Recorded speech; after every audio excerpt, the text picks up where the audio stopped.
So I finally got my phone back from Samsung with no thanks to UPS. They had it marked as delivered yesterday morning at 9:30 in the morning, and Samsung had paid for an overnight air delivery next day situation, so it was going to take like 24 hours to get to me from when Samsung actually shipped it, which was, I believe, Thursday morning or Wednesday night.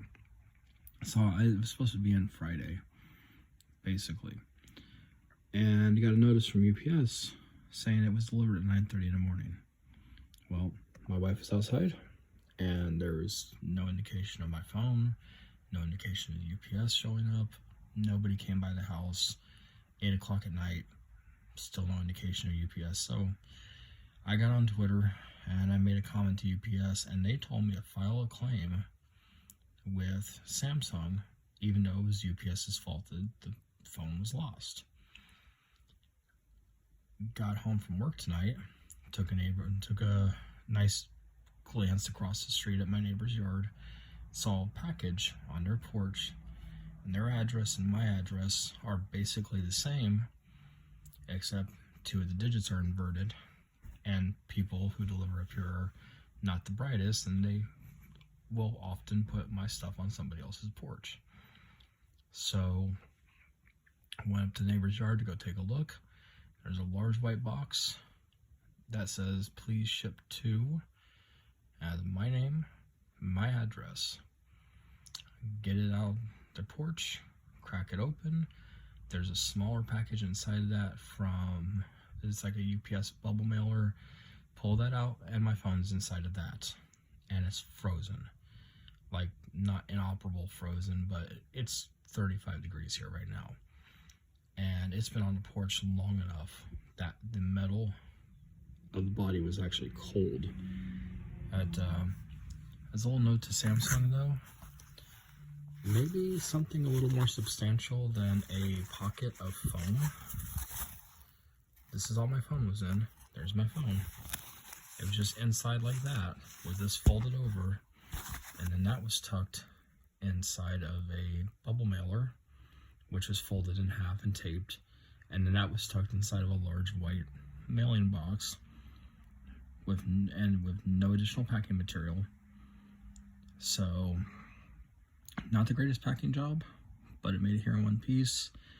Almost didn't have it because UPS decided it wasn't necessary to actually, put it on the right porch. So it's back, and as you can tell, I'm charging it right now. So to give you a laugh, I got the email saying that the reason why the phone wasn't working was I upgraded the phone and there was no power to my phone after the upgrade. They blamed the damage of no power on the hinge, when in fact it was not a power issue, it was a broken hinge. And then I get this included with included with my order, or my warranty. You can tell they didn't charge me for anything. But the detail on here says problem was found was that the flip or slider would not terminate a call, and the resolution was to replace the LCD, which is the resolution they gave me on the email as well, which does not make a lot of sense either way you look at it. But at least they didn't charge me anything. It's fixed.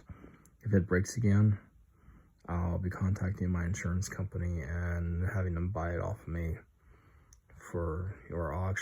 I'll buy another one from my insurance company as a replacement. But I'm not going to get another flip phone if this one breaks again. It's too volatile. The one thing to remember is there can be more than one generation of a product. In this case, this is 4th generation. But what I mean is they changed the hinge. Anytime you make a major change to a product like that, as far as I'm concerned, it now becomes a 1st generation product again. It's like, your parents moved from another country And then when you're born here, you're first generation. My products, I look at them the same way. These are children, you know. You got your great-grandparents, your grandparents, and your parents, and then all of a sudden there's a change to your physiognomy. That, congratulations, you're now the first generation again.